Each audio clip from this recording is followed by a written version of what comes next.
एक बार भगवान शिव और माँ पार्वती हरिद्वार में भ्रमण कर रहे थे। माँ पार्वती ने देखा कि सहस्त्रों मनुष्य माँ गंगा में स्नान कर हर हर गंगे कहते हुए चले आ रहे थे। लेकिन सभी मनुष्य अभी भी पाप परायण लग रहे थे। माँ पार्वती भगवान शिव से पूछती है कि प्रभु, क्या अब गंगा समर्थ नहीं रही? प्रभु ने पूछा, पार्वती, तुमने ऐसा सवाल क्यों किया? माँ पार्वती कहती हैं कि प्रभु, इन सभी मनुष्यों के पापों का अंत क्यों नहीं हुआ?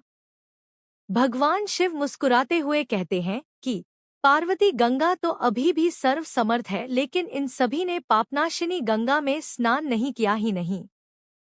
माँ पार्वती विस्मित होकर बोली, प्रभु, अभी तो गंगा में स्नान कर इन लोगों के शरीर भी नहीं सूखे और आप कह रहे हैं कि इन्होंने पापनाशिनी गंगा में स्नान नहीं किया।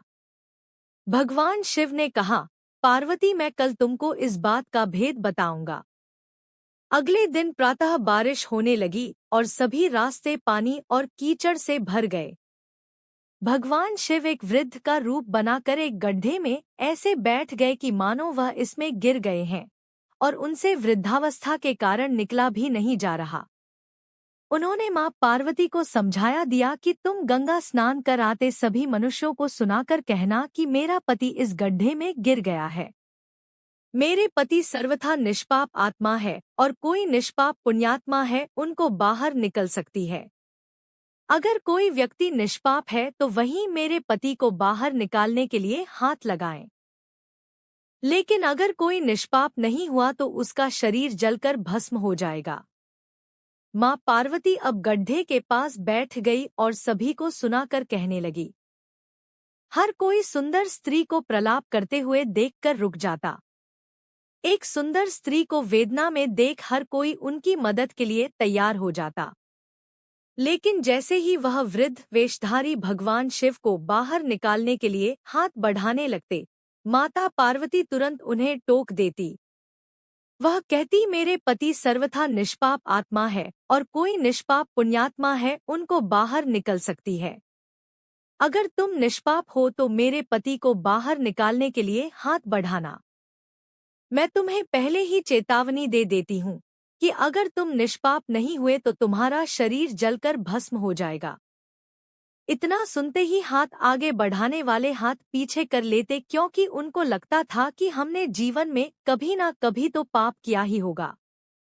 दूसरे उनके मन में आता है, इस बुढ़े के लिए क्यों अपनी जान जोखिम में डालने। इस तरह सुबह से लेकर संध्या हो गई, हजारों लोग स्नान कर चले गए, लेकिन किसी ने भी वृद्ध को निकालने की हिम्मत नहीं की। शाम के समय एक युवक हाथ में लोटा लिए वहां से गुजरा तो माँ पार्वती ने उसको भी अपनी व्यथा सुना दी। जब वह मदद करने के लिए हाथ बढ़ाने लगा तो उससे भी वही बात कही जो अब तक वहां से गुजरे हजारों लोगों को कही थी। अगर तुम सर्वथा निष्पाप हो तो ही मेरे पति को हाथ लगाना, नहीं तो तुम भस्म हो जाओगे। वह युवक बोला, माता, मैं अभी तो पतित पावनी गंगा में स्नान करके आया हूँ और गंगा स्नान के पश्चात तो सभी पाप नष्ट हो जाते हैं। मैं अभी आपके पति को बाहर निकालता हूँ। उसने हाथ बढ़ाकर वृद्ध के रूप में भगवान शिव के बाहर निकाल दिया। भगवान शिव और माँ पार्वती ने उसको अपने वास्तविक स्वरूप के दर्शन दिए। भगवान शिव बोले कि देखो पार्वती, हजारों लोगों में से केवल इस युवक ने ही पूरी श्रद्धा से स्नान किया था कि गंगा स्नान से व्यक्ति निष्पाप हो जाता है।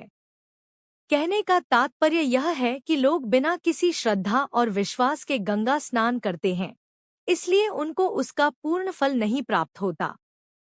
इसका अर्थ यह कदापि नहीं है कि गंगा स्नान का फल नहीं मिलता, लेकिन गंगा स्नान का वास्तविक फल उसी को मिलता है जो पूर्ण श्रद्धा भावना से स्नान करता।